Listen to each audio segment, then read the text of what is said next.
listening to Sports Radio Detroit.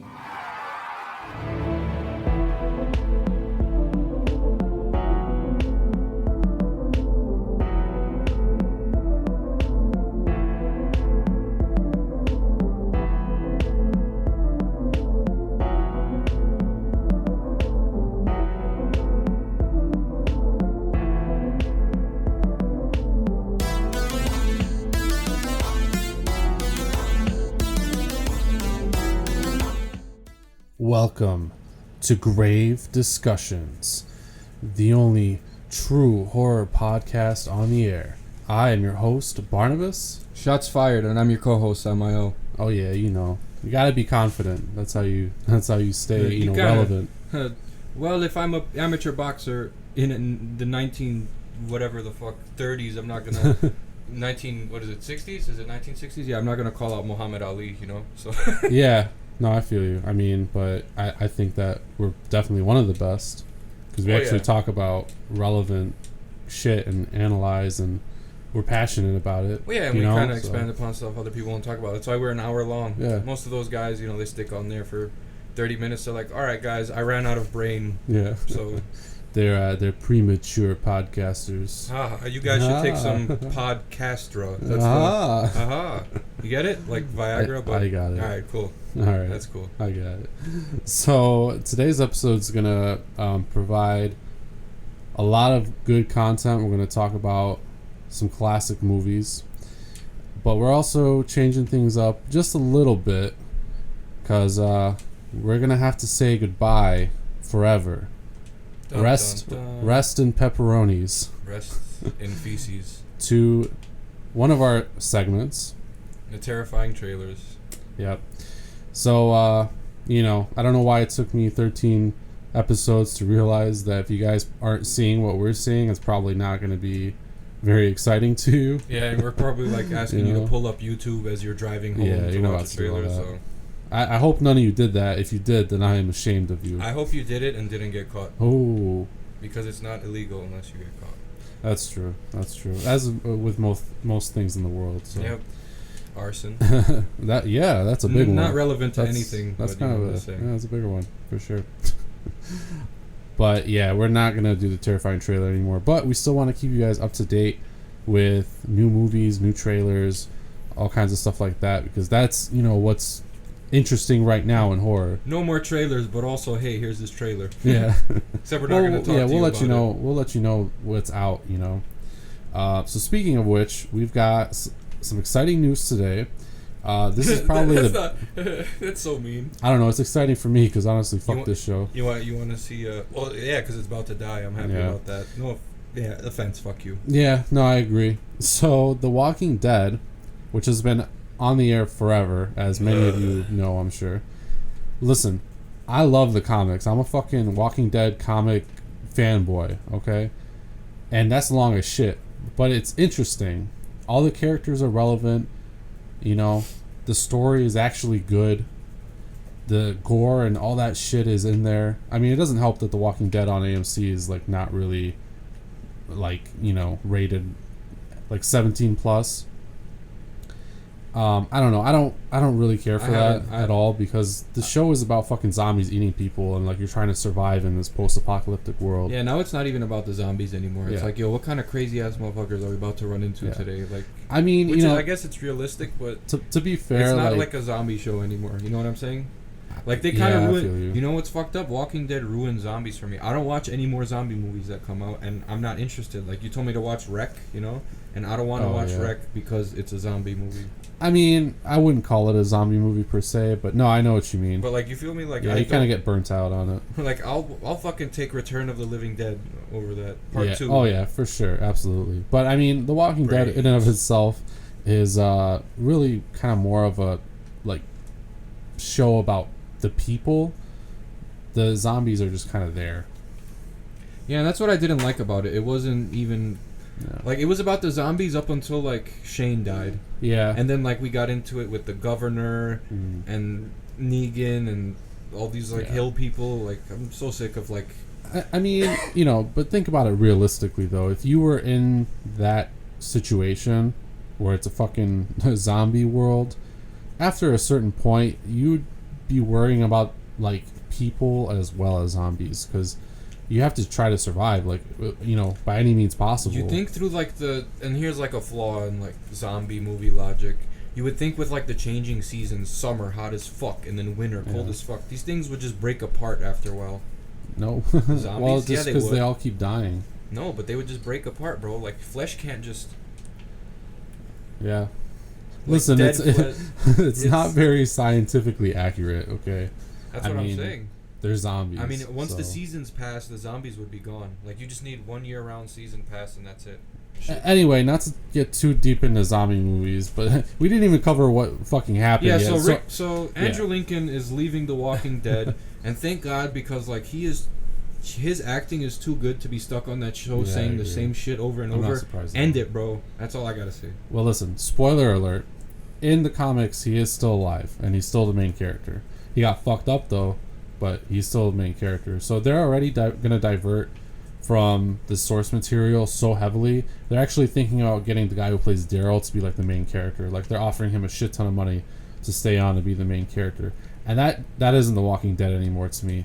You know, it would be better with him, because like then the story wouldn't be like this depressed narrative about Rick's life and how this whole every time you're watching The Walking Dead, Daryl's emo, but like you look at Rick and like you just feel sorry for him. He just needs to go. We need someone. I mean, don't you think they're gonna do the same thing to Daryl? No, if they make him the main character. Daryl's brother already died. What else are you gonna take from him that he gives a fuck about more than his flesh and blood?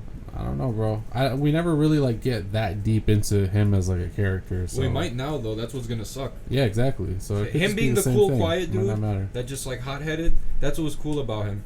Now, if you like open this envelope and reveal his emotions and all his backstory and like the story, like the camera's always on him, that's gonna kind of fuck it up for his character too. So yeah, for sure. I don't know. I'd do it for the money though. Oh yeah, I'm sure he will. I mean, he's been on the show for like too long and has too many fangirls to like give it up, especially if he's gonna get paid more. Yeah, man. Norman. But I'm not surprised about Andrew Lincoln. Boondock Saints, right? Yeah. See, that's what I remembered him in. Yeah. I mean, he's always plays the similar type of character, so like. Yeah, he gets kind of typecast, but. Yeah. I don't know. People like him, so whatever. He's got that whole like hillbilly sexy shit going on. I don't fucking know. I'm not a fangirl like that. What did you just say? Well, people think that. What's this next article? So Netflix activates Smart House Tao, starring It Follows star Maika Monroe this June. Yeah, she was the main girl. So I just saw the image for this one on Bloody Disgusting, and I was immediately intrigued.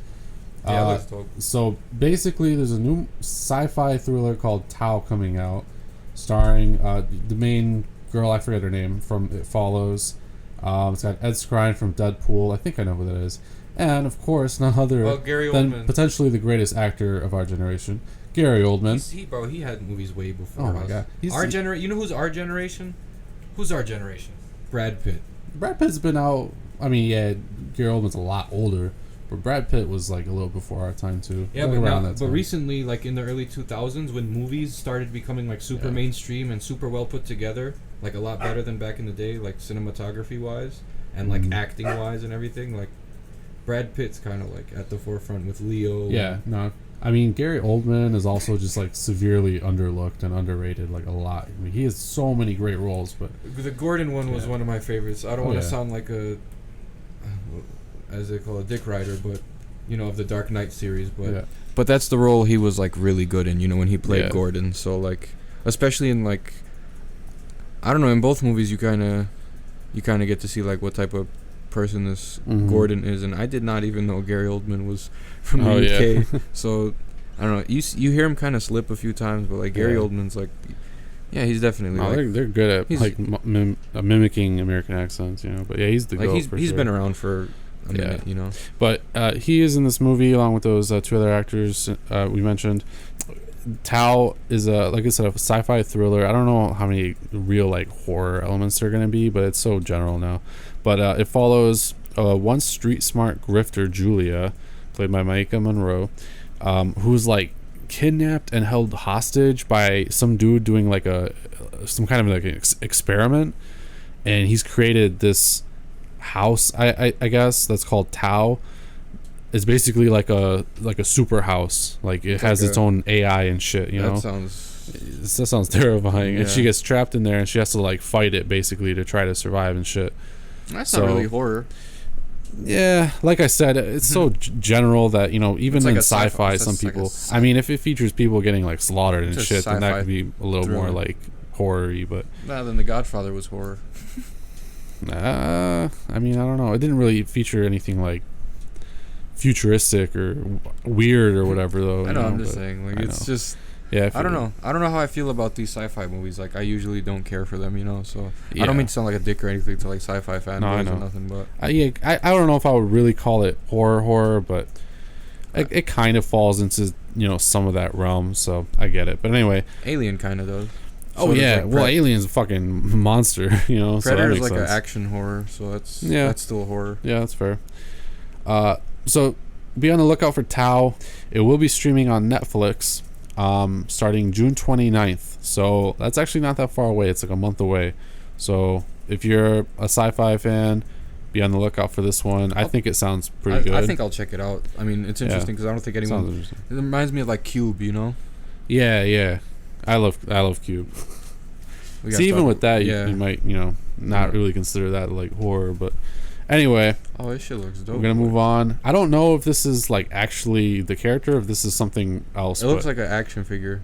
Yeah, a little bit, just like done up to look all cool and shit. But if you haven't already heard, which I would be surprised if you didn't, but if you haven't heard, Jamie Foxx, who we previously talked about this bit of news, he was rumored to be cast as the new Spawn in the new Todd McFarlane helmed basically reboot of Spawn, and now he has been confirmed to be Al Simmons' Spawn in the new movie by Blumhouse.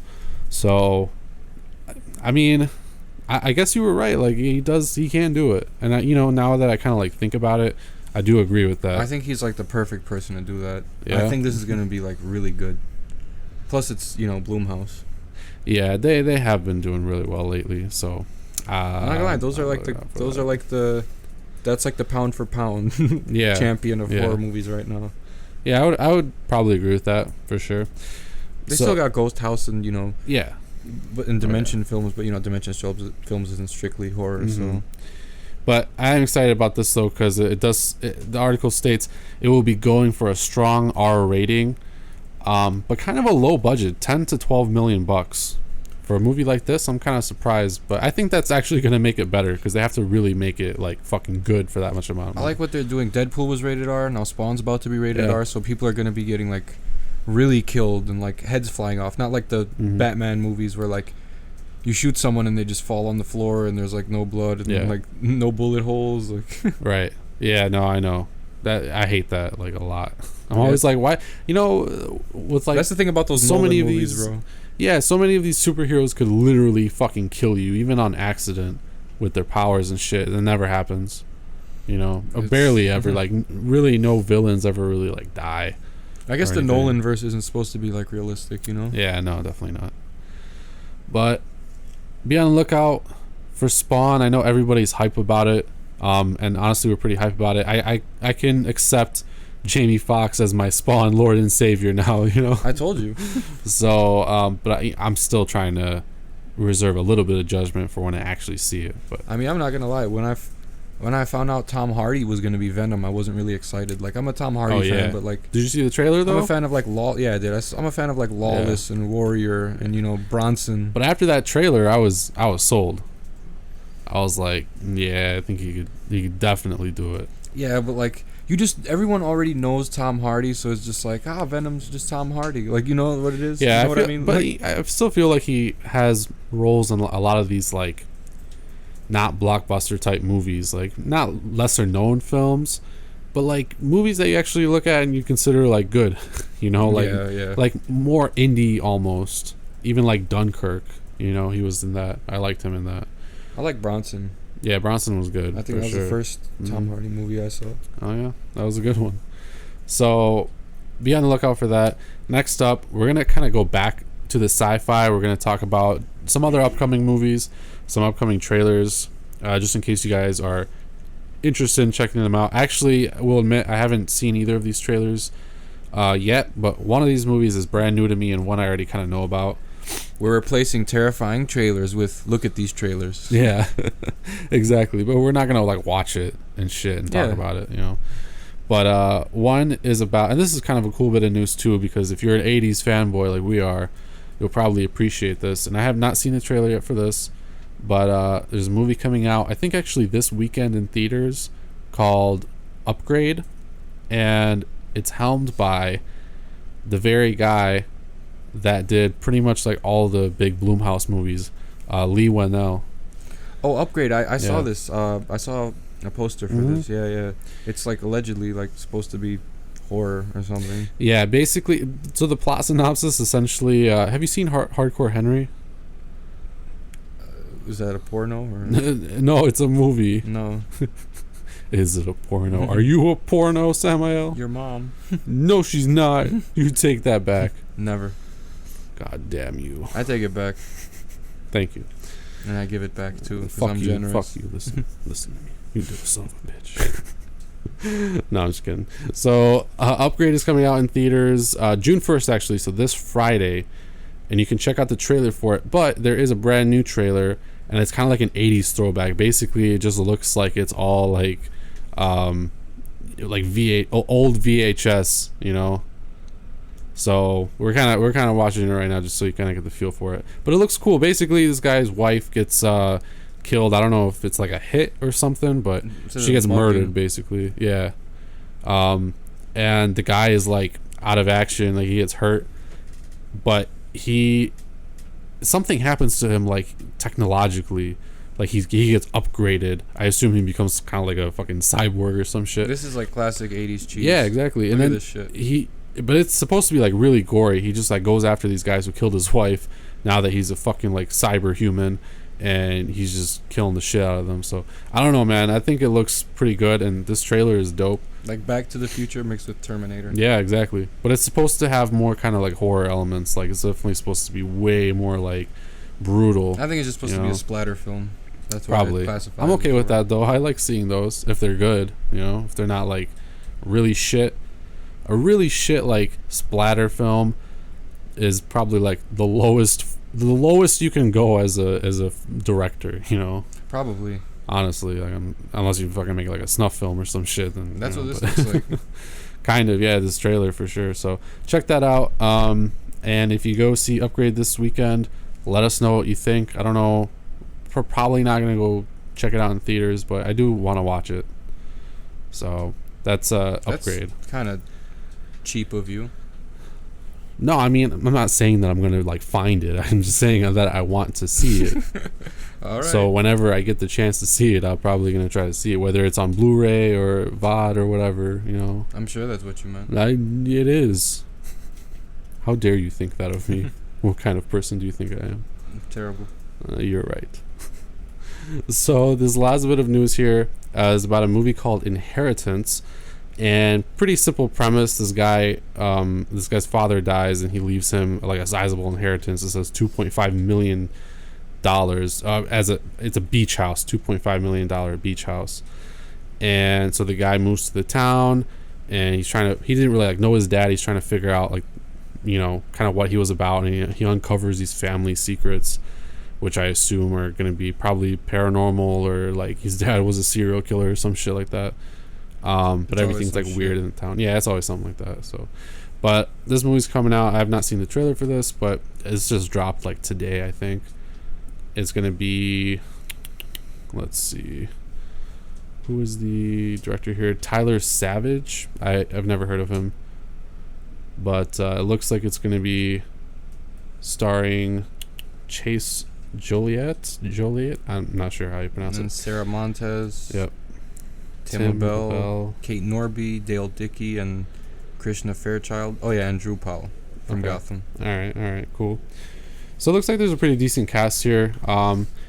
It's just interesting that it's kind of like another like family based horror movie, like Hereditary, Inheritance. Is that out yet? Like it's coming out June 8th. Oh shit. Yeah, so close next week. This one's the 15th, so. Yep. So it just missed the mark. It's like Hereditary is going to overshadow gonna it. Be like the poor man's version. Who definitely. knows though? What if this is better than Hereditary? Hereditary might be a shit bomb. It might be better, but considering the fact that really nobody's ever heard of it until like today. I think Hereditary might just bomb and just be shit because people are expecting so much. But do you think that it's going to make more money than this? Yeah. Oh yeah, absolutely. Because it's been so hyped up. It's been marketed so well. There's no way that this is gonna like beat it in the box office. All right, I'm gonna call it right now. We're gonna go on Rotten Tomatoes, and Inheritance is gonna be beating Hereditary, even though it's like a knockoff. It's possible. It's like when Scary Movie 1 was made, and then they released Shriek, If You Know What I Did, last Friday the 13th. Yeah, I did. I mean, I like that movie. I but, did too, but I mean, yeah. Sometimes knockoff films are better. That's why I'm like, yo. Yeah. It might have hit something that the other movie might not hit, but you never know. I always root for like the underdog. I mean, I like them because I always like introducing some manner of some manner of satire to anything really, you know. Yeah. Because there's shit that is always way too serious, especially horror movies a lot of the time. So, you know, doing something funny is good. You know, it keeps people lighthearted and shit. Yeah, so. satirical shit is always good. Yeah, definitely. So, I don't know. We'll see. I am curious, but I don't know. I think Hereditary is going to be really good. So, we'll see. Moving on, though, we are going to get into our very first segment, real segment of the episode in the Cult Corner. And so this week's Cult Corner is going to be about a cool little cult slasher movie. Yeah, I'm going to put off watching it forever. Yeah, it did take me a long ass time to see it, and then we finally sat down and you were like, yo, you got to watch the final tear, and I was like, all right, but I kind of made you. It was yeah, you did. But no, I'm glad you did because it was sweet. Just like you had to kind of like be like, yo, watch The Descent, and then out of nowhere you're like, yo, fuck it, we'll make this episode about The Descent. And I was like, why not? All right, fuck it, I gotta watch it now. Yep, got to. I will force you to do that. Yep. But I'm glad you sat me down to watch Final Terror because I thought it was great. I thought it was dope. I don't really know how big of a following it has, but I know it's out there. Like I know people know about it and talk about it, and I think that's definitely kind of what makes it cult. But I thought it was really like obscure. Surprising. But surprising because it was so obscure, and I kind of read the synopsis and I was like, yeah, okay. And then I watched the movie and I was like, damn, this is pretty fucking good. Yeah, you know? The same guy who directed Holes directed this. Surprisingly. Yeah, it's so weird. And the Fugitive. Mm-hmm. This was like one of his earlier works. I guess he doesn't want to talk about it because like I don't know why. I mean, it was a good premise. Yeah. It was weird even for like today. Yeah, it had like a weird atmosphere. But and like here's the thing. Unlike other 80s movies, these guys actually knew how to act. You know. They weren't just that's true. Really fucking stupid cheese. I was genuinely surprised by the actual level of solid acting in this movie. Like that was one of the highlights for me personally. Yeah, that was too because like you'd expect it to be like Final Exam or like like one of those like crap movies that like when normal people watch they're like, what the fuck is this shit? Yeah. Bro? What are you guys smoking crack and watching this? I think anybody could retarded? get. You know, like I think anybody could get behind the Final Terror though, you know, because it is a horror movie. It's like a slasher movie, but at the same time, it almost feels like more real. Almost. I mean, because that shit could happen. Oh yeah, definitely. Just getting like hunted down by some crazy person with like camo. Not like even that camo, leaf camo like shit. She was dressed as a rock. Basically, yeah, or like a bush or something. She was dressed as a rock or a bush, like it was fucking Fortnite. I swear, she had a bush over her, and she was like fucking ducking down every 5 seconds. Like they drove right by her on that boat. Spoiler alert. Yeah.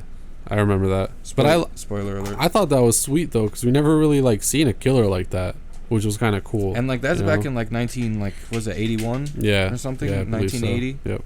I heard they started filming like earlier on than they released it, but there was like some issues. I don't remember exactly what. I don't know, bro. Like it starts off with like these dudes like they're just going to some camp and they're fucking around with some chicks, and there's this asshole driving the bus and he's like a weirdo and he like hates them because like they're all sexual and stuff and like he doesn't want them to go to the woods.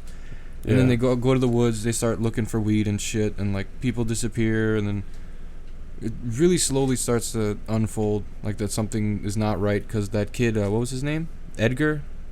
Oh. Or Abner, I don't know. Abner. I don't know. He just fucking. Yeah, it didn't. I couldn't like quite make it out. I think it was Edgar. He was the most annoying guy in the movie, and like Yeah. he just disappeared for a long time, and like people start dying. They find heads and shit, and they're in the forest, and they're like opening up these shacks, and there's like a head inside the urinal, and it was fucking weird. But like when you finally find out what it is, like that Edgar is like, spoiler alert, that Edgar is the killer's son. Yeah. And like Yeah. that she's just been living in the woods forever, and like the way they killed her was fucking sick too. That log. Yeah, with that the was fucking great. spikes. That was great.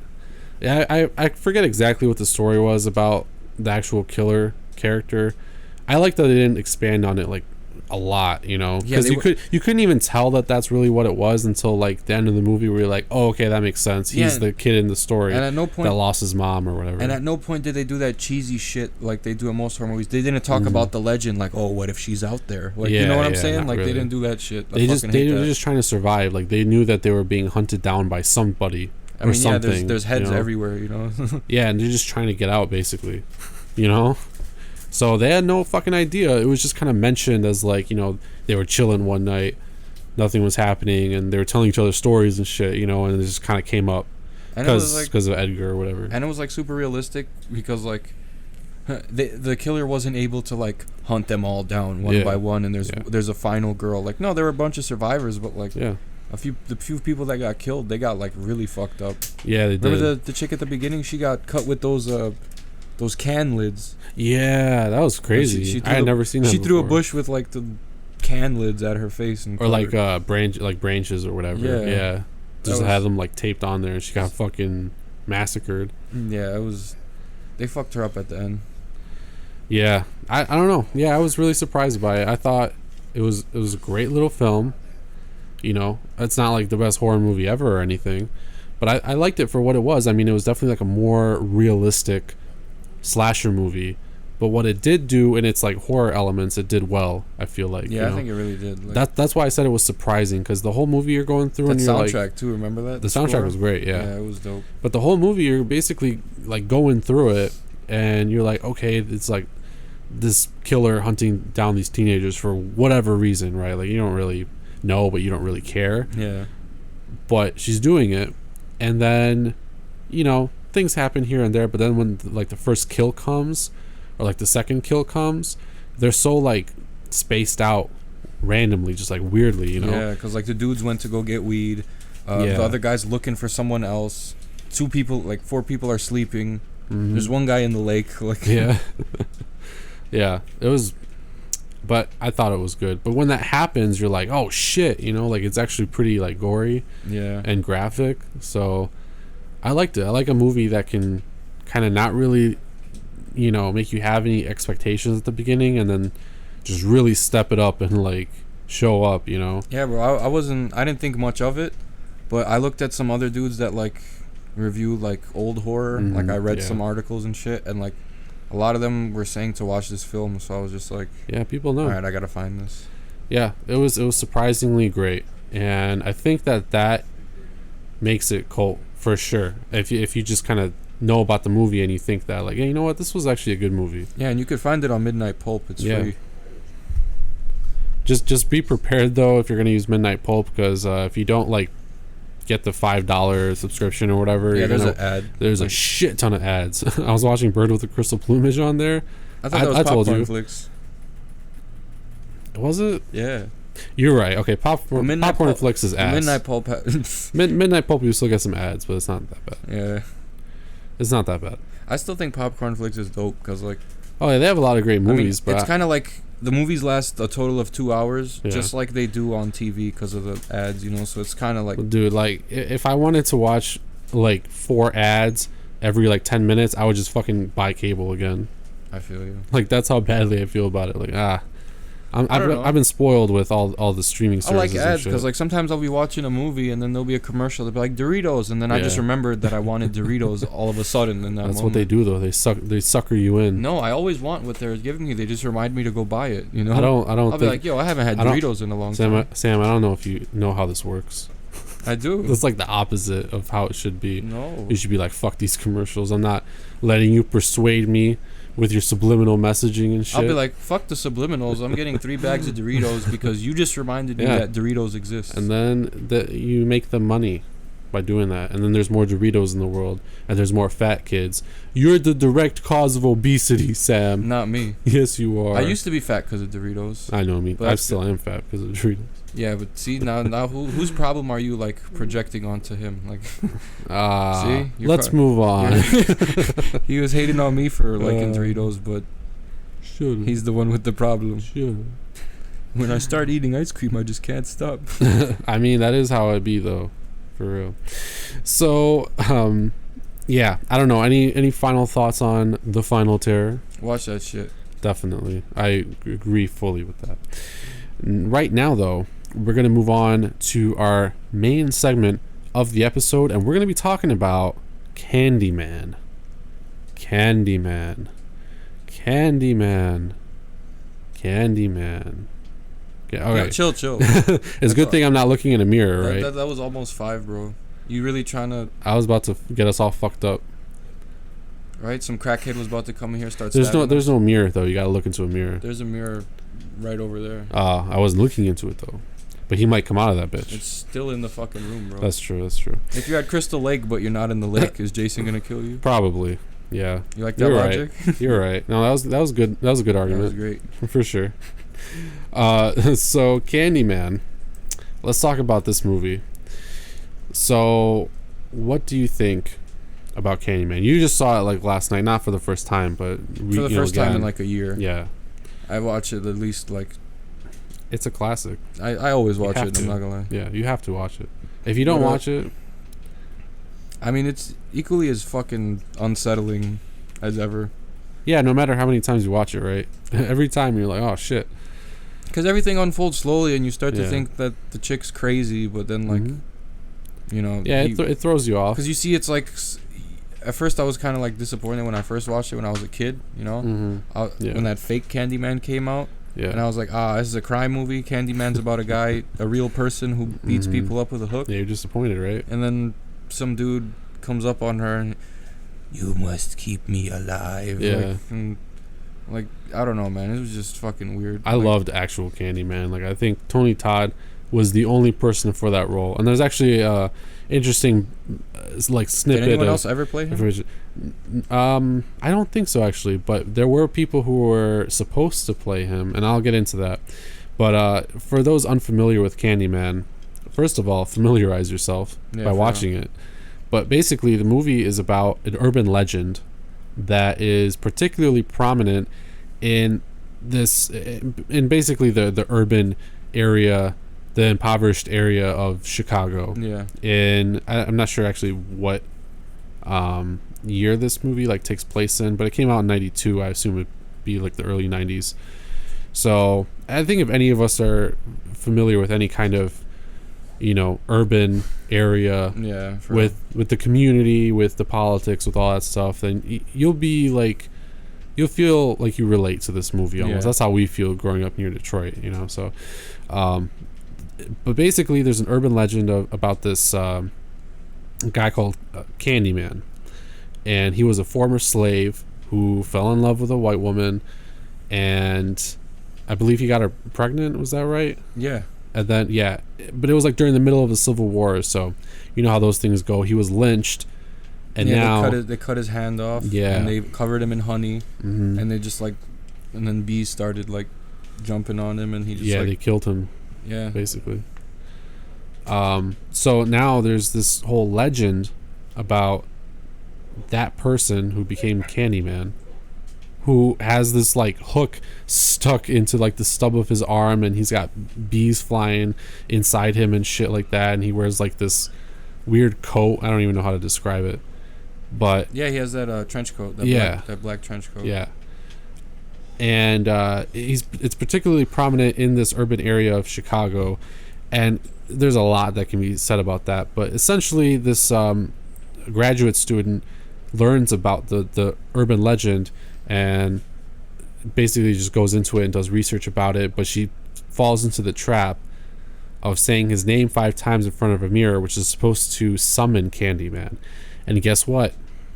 It does. That shit that shit scared me growing up because, like, I don't know, people at school would be like, you ever take Candyman in the mirror 5 times? And I'm like, no.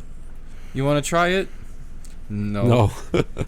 Why? Are you scared? I mean, I knew that shit wasn't real, but, like, you don't want to take the chance, though. I didn't, bro, because I'm, like, 6 years old. Well, fucking... I don't take chances at 6. You don't know what the world really is at that point. Yeah, bro, it could fucking summon a vengeful ghost thing for all you know. I was like, I grew up with like all that weird like believing in ghosts and all that shit. So like, Candyman really did kind of fuck with me, you know. And like, so did Bloody Mary and all those other those weird ass fucking. Like you'd walk into the bathroom and you'd have to like avoid the mirror because you're scared. Yeah, I did that when I was a fucking kid, bro. Like, yeah. I don't know, man. Like, that shit was real to me. Like, oh, yeah, me too, bro. But now that... I mean, I think that's what these... I don't know. These movies were R-rated, but they were probably kind of hoping younger kids were going to see it. Yeah. No, there's a lot of, like, themes revolving around, you know, children and poor people and, you know, this whole, basically, sect of people who are impoverished. And it's particularly black people, you know. And that's... I mean, Candyman himself, like I said, was a slave. So it's this black man who is a ghost, a vengeful, like, demon ghost, and, you know, and people are talking about him. There's this whole legend about him, and I think it's really interesting just to kind of go into... This movie's kind of meta when you think about it. Yeah, it's like, what is it called? Recursive? Because, like, Candyman knows that he's a legend that has to be kept alive. Like, it's kind of weird. Right. Like, the actor knows... Like, not the actor, but the character knows that he himself is a legend. Like, I don't know that. Yeah, and he doesn't want to go away. Yeah, that's kind of what I got from that. Because like, probably has some unfinished work. You know, I mean, you got. Yeah, I mean, he was murdered. You know, by these white people who just didn't understand him. I mean, you know. Yeah, not that they didn't understand him, but like the times were so fucked up back then. Yeah, they had different beliefs. They were all fucking racist, obviously. You know, they had slaves and shit, but like, I don't know, their treatment of such was just like, I don't know, like. Didn't they lie and say it was a rape too or something? Yeah, you know how people do that. They do something bad and then they try to shift the blame. Yeah. Or make it, you know, less impactful than it actually is.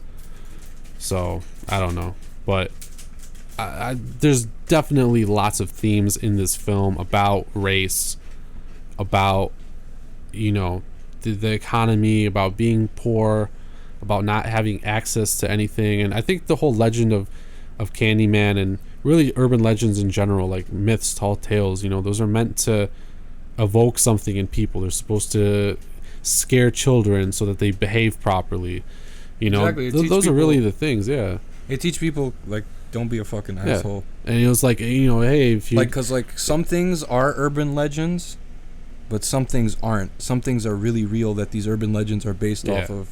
And if you keep digging, you'll find it. Yeah, like, that's what I think this... They're meant to be lessons, like, for sure. You know, it's like, hey, don't do this bad thing or Candyman will get you. Yeah. You know, and shit, he really fucking might. But, but you know, people tell their kids things like that.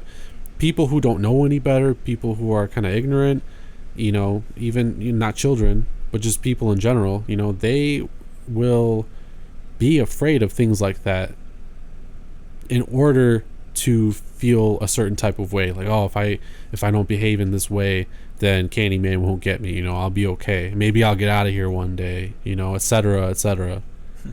You know what I think was crazy? Like, this chick that just found Candyman, she was just one of those, like, students that was just trying to, like, you know, debunk a myth and shit, and like, that pissed off the myth. That's what was great. Like, because, you know,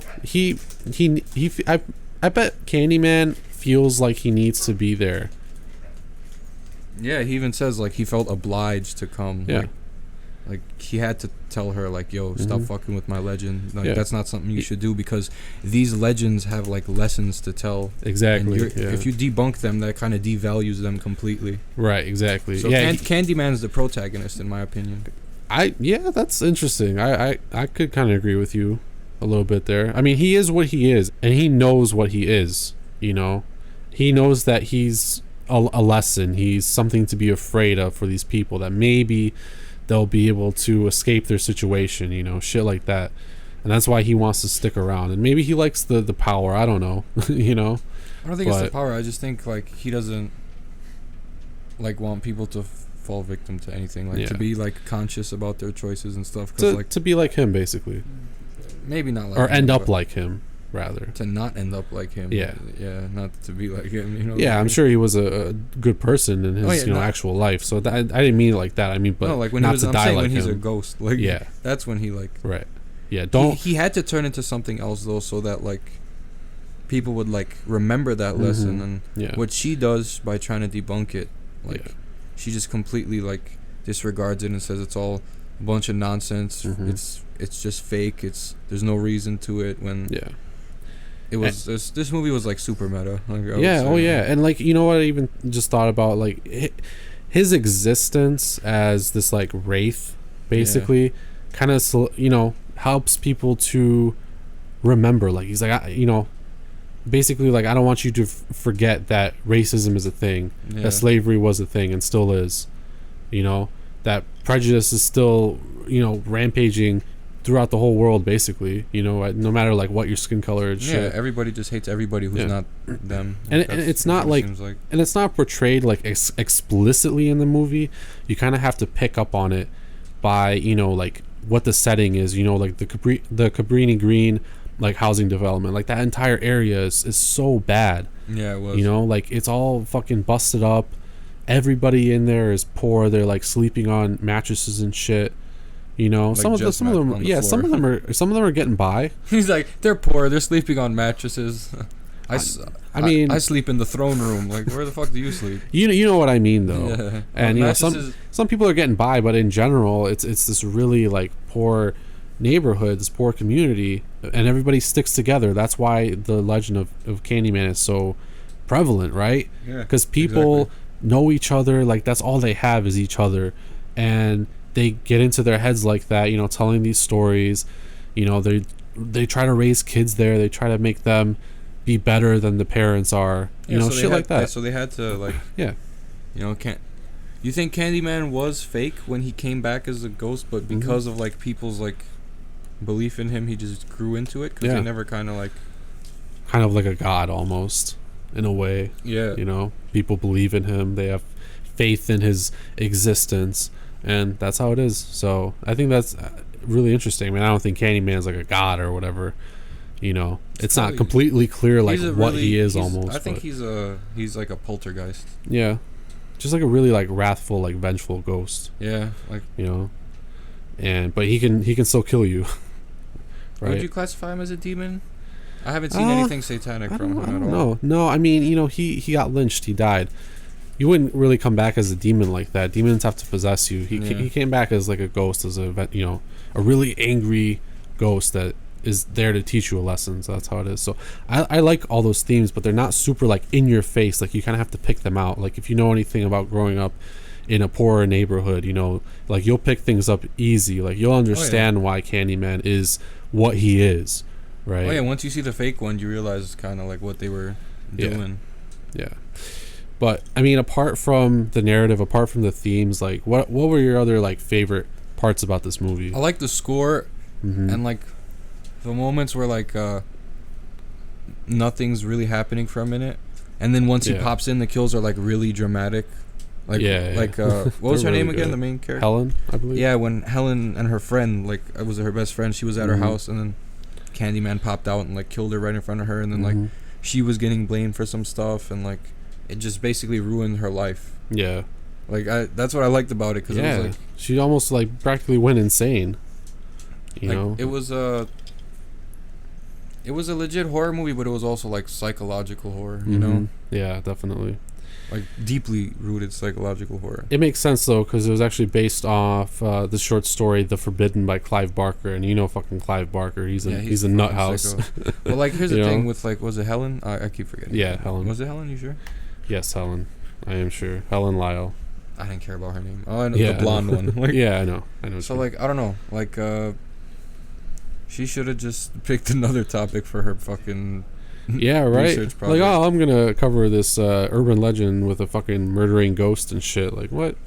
And I'm gonna go to like the poorest area of Chicago. That's that. You know? That's that white people shit in horror movies. It really is. About. Yeah, that is some true white person shit. Let's go investigate, guys. Someone has basically, to. Yeah.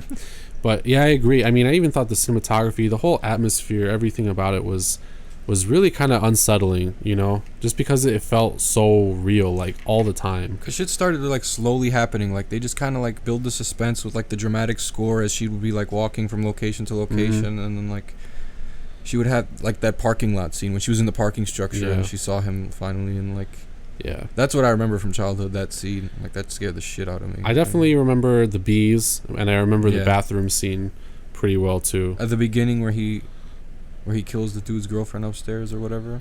No, there's like in this like public bathroom, like this public restroom. No, I'm saying my thing. That's what I like. Oh, your thing. Your thing, yeah, the public bathroom. Yeah, I saw that.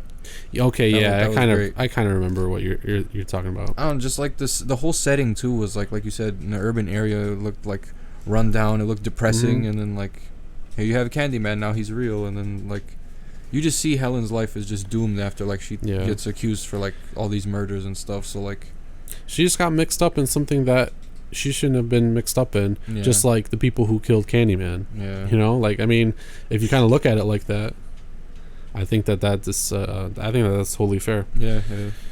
But yeah, the score was excellent as well. It was composed by Philip Glass, who's done a couple other bigger movies. He's more of an operatic, I believe, composer, but he's done scores for movies like The Thin Blue Line, Koyaanisqatsi, which is kind of lesser known, but it's like this weird experimental movie. 2015's Fantastic Four of all things, which was fucking trash. But yeah, it was bad. It was terrible. I hated it. But yeah, his score in this film was great. It just matched that intensity, that urban area, the whole like disturbing nature of the film like perfectly, I think. So yeah, really everything about this movie I feel like was effective for me personally, you know, especially because I was able to kind of relate to it in certain ways, you know. So yeah, I think that's Candyman. I mean, we just really wanted to talk about it because we've been thinking about it recently, and I've been thinking about it recently as, you know, like, wow, what that was actually like a really good movie. Still is. You know, it's still, yeah, definitely. It's only from 92. It does withstand the test of time, though. Yeah, definitely. I don't know about the sequels. I didn't watch them. I heard that they were less than bad. Damn. Even lower than that. So I'm not going to touch those probably, but if you feel the same way about Candyman that we do, please let us know. We'd love to hear your opinions on it. I think it's great. I think the entire film has this really interesting narrative that I feel like relates to a lot of people, and I think it's honestly a really like important horror movie. Yeah, it is. He was like one of the main villains of like all of horror. Like when you ask people, they're gonna list Jason, Michael, Freddy, Candyman, Chucky, Ghostface. That's pretty much it for the classics. Leatherface. Did I say Leatherface? I mean, Pinhead. Yeah, all those guys. I mean, that's it from like the 1980s. Yeah, I agree. You know, he's definitely an iconic character for sure, and a really important character. So I would say the Collector now. I mean, he kind of he already did enough in 2 movies, bro. He took out like everybody he wanted. I mean, Victor Crowley. You know, there's been some characters. You mean Jason? Good. Basically, yeah. We just watched Hatchet 2 the other day, and yeah, we just noticed all the similarities. I mean, you know, it's the same. It's Kane Hodder, so it makes complete sense. But so yeah, any other final thoughts about Candyman? I don't know, man. The movie's dope. Probably watch it during the daytime. Yeah, it's creepy. I don't know, like not that you'll be scared, but you're gonna have some fucking weird dreams if you watch that like right before you sleep. Definitely, especially with that ending. For me, it was just like the score and the atmosphere and like the lighting. Like the lighting did everything, and like the setting that they chose was pretty great. Like a depressing setting makes for a fucked up movie if you're about to get killed in that setting, you know? Yeah, I know exactly what you mean. Speaking of fucked up settings, we're gonna talk about one that is oh shit, pretty claustrophobic, if you know what I mean. I forgot about that. And we're gonna do that in this week's chopping block. So this week's chopping block is gonna be about a movie that came out pretty recently to Netflix, but hadn't been on there for a while. But it's from 2005, I believe, and it's a favorite of mine, The Descent. Yeah, I saw commercials about it, trailers all the time growing up. And I was just like, nah, man, I'm not interested in like cave creatures killing people. Like, yeah, which is basically what the movie was about. These people. Well, this one woman loses her husband and daughter during this, like, I don't know, kayaking trip or something. You know, with their other. They got impaled with their other friends. Those poles or whatever. Yeah. So she's dealing with a lot of grief. Damn poles. Them poles. She's been dealing with a lot of, you son of a bitch. She's been dealing with a lot of grief. She's pretty much lost contact with, you know, her friends. So they finally reach out to her and they invite her to go spelunking in this like cave system. But and of course they get trapped in there with these fucking monsters. The thing is that main chick Juno, she was a fucking asshole, because like what she did, she didn't take them to the cave where like they were supposed to go that has a map. Yeah. The cave that they told people they would be at if they went missing. Yeah. That cave. Yeah. Juno took them to a different cave because I wanted all of us to discover it. I was gonna name it after Sarah. It was unexplored, so you already know that's a bad idea. You shouldn't go trying to explore, like, discover your own cave system. Like, I think that's a fucking idiotic idea. Unless you're like the fucking... Unless you're Indiana Jones or something. So unless you're like the FBI, you shouldn't be out in, like, those fucking tunnels. Yeah. I mean, even if you were a professional, you would have fucked up by those creatures. You know? One, because you don't want to get killed by those things. Two, if you survive and tell people, you're probably going to get killed. Like, because people are probably going to try to keep that shit a secret. Yeah. So stay out of fucking unknown caves. I think that's the whole message of this movie. I would say that's a pretty big. I think it was like, think before you like do shit, like pay attention. That was like the whole point of the movie. Because like at the beginning, her husband got killed. He wasn't paying attention. He was angry. Yeah. Look what happened in the cave. They didn't pay attention. They didn't ask, yo, can we all see the map so we know where we're going? She's like, no, I know, I'm gonna take you. Right. Yeah. So basically, the main message in The Descent is stay out of caves if you're not prepared. And don't go into unmarked caves because there could be cannibal people living down there. Yeah. That are like humanoid and half like lizard. Like you don't know. Yeah, I think that's a pretty good lesson. Like we haven't even like discovered like most of like what's in caves. Like no, not at all. Stalactites and stalagmites. I mean, like, Cthulhu is probably at the bottom of the ocean. We don't know shit about the ocean. You know? Bro. We're just like, hey, don't go there. We don't know what's over there. And people are like, what are you hiding? It's like, no, we're just not trying to go look in that shit. We don't care what's in there. Don't go bringing it out to us, you know, like people probably know what's down there. Nah, bro, the whole message of The Descent was stay out of caves. There's nothing deeper. I swear. I swear. That's why when we were watching that trailer for The Mimic and she was in that like narrow ass cave passage and shit, I was like, hell no, because I immediately thought of The Descent. Also, a lesson in this movie is don't plan surprises for your friends. Yeah, if I was like, yo, I'm gonna take you to an unexplored cave system so we can claim it and I'll name it after I'd be like, no. Yeah, what the fuck? What's wrong with you? Can you take me to a cave where people will know where it's at if I like break my leg or something? There's like a 5 in time, like, you know, at every corner of the cave, like there's people set up with like shops and stuff. Like, all right, this is my kind of cave. Yeah. I don't want to get mauled by mutant like lizard creature things. Yeah, bro. I mean, the explored caves were like, they had like, what are those things called? Hot dog carts? You know, they would have shit like that. They'd be chilling there. Yeah. $2 for a hot dog in the cave. You'd be like, yo, let me get a hot dog in the cave. Like, I mean, that's what like exploring a cave shit. I don't want to fucking. You see the shit they had to do? They had to like attach these like, what are those called? Padlocks with ropes that weigh like, that don't weigh shit. Yeah. And these like 150-pound women are just climbing these ropes that are attached to some rocks. Yeah. Like. And then the rope breaks, surprise. Like, well, if you go to an unexplored cave system and everything that can go wrong does go wrong, then it should go wrong, and you shouldn't have went. Now you gotta fight off humanoids. What am I gonna say? Like, don't. I agree with you completely. Look, that's because the message of this movie is don't go into unexplored caves. Yeah, bro. What the fuck? Don't go into caves. Period. Just don't. I don't think there's a deeper meaning. Do you? Well. If we're being serious, then there are other themes present in this movie. I know, I agree with you. There are themes present, but like seriously, don't go in the caves if they're not explored. Like, yeah, that's the only thing I really. That's probably. I'm gonna write an article about that. Don't be mad at your husband because he won't be able to drive good and he'll kill. Like, what is this? What's the point? You tell me. Okay, look, I mean, definitely a big theme in the movie is grief. Loss. Yeah, absolutely. Caves, caves, and not going into them. Not going into caves. That's true. But also kind of friendship in a way. I mean, the whole movie is about her trying to reconnect with her friends and her friend who just lost her family. So that makes total sense to me. And even later in the movie, we kind of expand on that whole theme, but actually kind of go in the opposite route.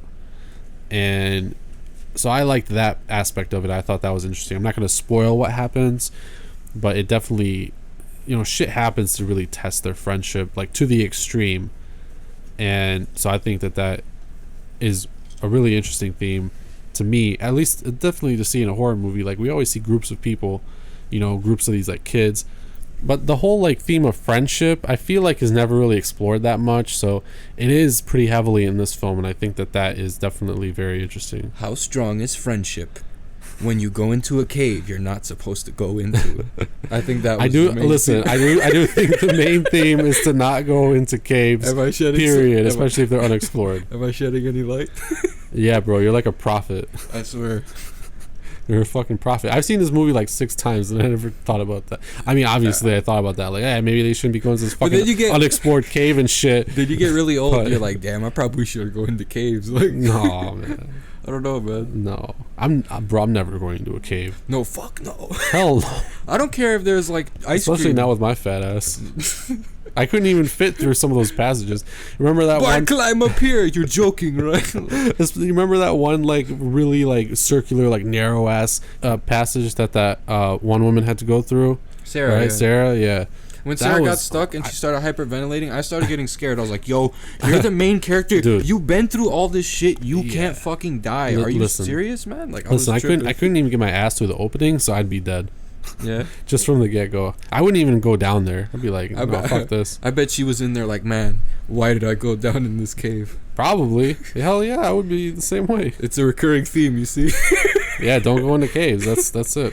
I don't think there's much more to be said. But honestly, it's pretty funny because they keep like throwing that out there. Like, we shouldn't have been down here. And you're like, yeah, you really should have. No shit. Like, they're kind of like telling you don't go to caves. Who thinks that's a good idea? Did you see how many times they say not to go into caves? Like, we shouldn't have done this. Don't blame me. It was your idea. Well, we were just trying to have some fun. See, she's talking about going to caves. Like, see, that's the problem. I wonder if the director just had like an embarrassing situation in a cave, and he's like, you know what, fuck caves. I bet he's like, make a movie about going to caves and dying. He's like, wait, when make sure when you say your lines, you also mention being in a cave you shouldn't have been. Yeah, that's pretty much like every line. Oh yeah, and the best shite. Remember shite? Knock that shite out. Yeah, it is a British movie, so it's gonna be bro. It's gonna be actors from like Scotland and shit. Shite. This shit was great, bro. I love that shit. I love that shite. Yeah, me too. I love the shite as well. But yeah, especially in the morning. I liked the movie a lot. I did too, man. I'm gonna say it's safe from being chopped. Yeah, it's safe. Yeah, it's really safe because like it was like it had a good message. And it but it did. Oh shit! Don't go into caves, folks. Just don't do it. Oh man, it had a good message.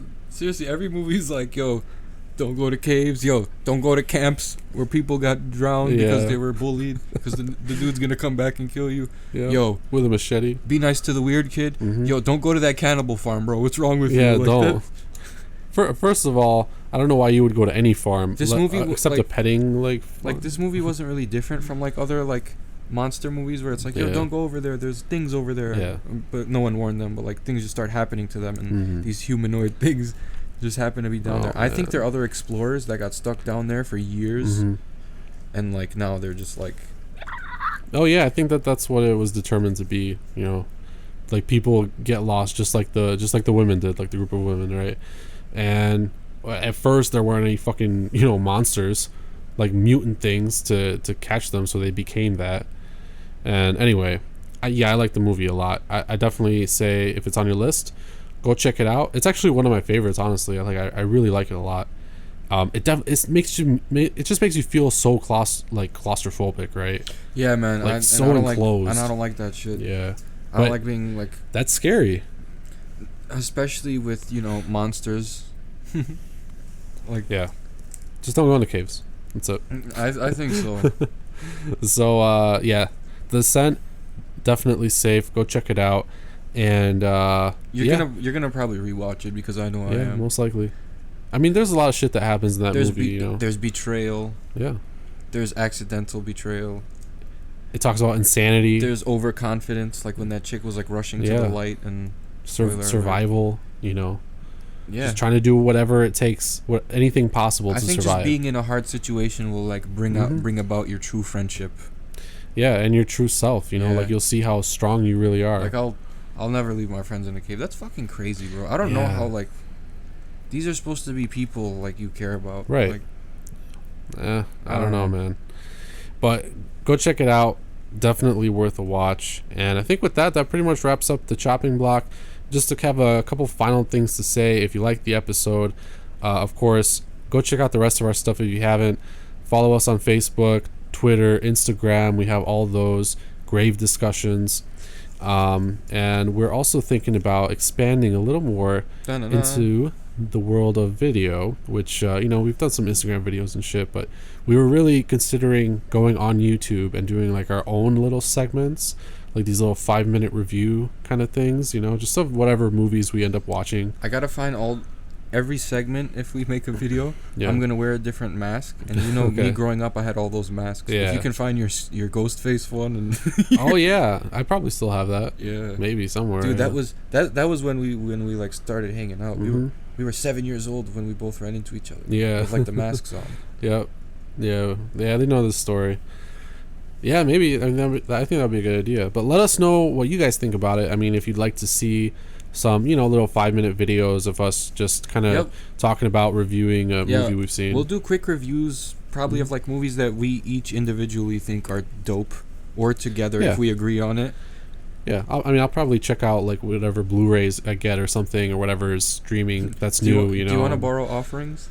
Oh man, that could be my first one. It would just go off the rails right away. You want to? It's not. Maybe. It's not bad. Okay. Yeah. Sure. And I'll check it out. And we'll probably do like 5-minute reviews, guys, of like those type of movies, like just little movies you probably didn't know about, because we're the plug for those kind of movies. Yeah. I haven't seen everything that Samael has seen. And I haven't seen everything that he's seen, but like exactly. we've both seen like a lot of movies that we're both equally fans of. Like, we're Friday the 13th fanboys. I love The Evil Dead, and both of us are Freddy, not so much, like, yeah, that's kind of fair. But I'm a Michael fanboy, like super a lot. Like, I'll name all the actors who played every like thing, like that type of stuff. So we'll give you good content. Yeah, we'll give you really good content and like passionate content too, because like we're just not gonna show you what we look like. Yeah, no, because that's the point of this, right?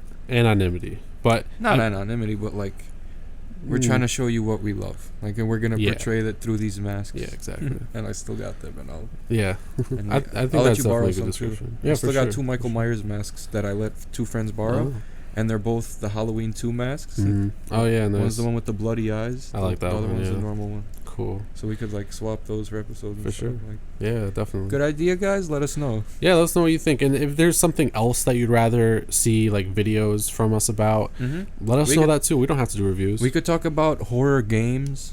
We could talk about horror shorts on YouTube, like series. Sure, yeah. We could strictly talk about like unknown horror TV shows, because like I found one that I had to show you, but yeah, we could talk about anything. Yeah, anything you guys want, really. So yeah, let us know. Make sure to follow us on the social media and give us your thoughts. And I think with that, it pretty much wraps it up. Next week, we've got episode number 15 coming. We'll see you next week on Grave Discussions. I'm like a Swedish vampire. That was my Swedish vampire. Oh, that's kind of racy. Yeah. Und ja, goodbye. Goodbye.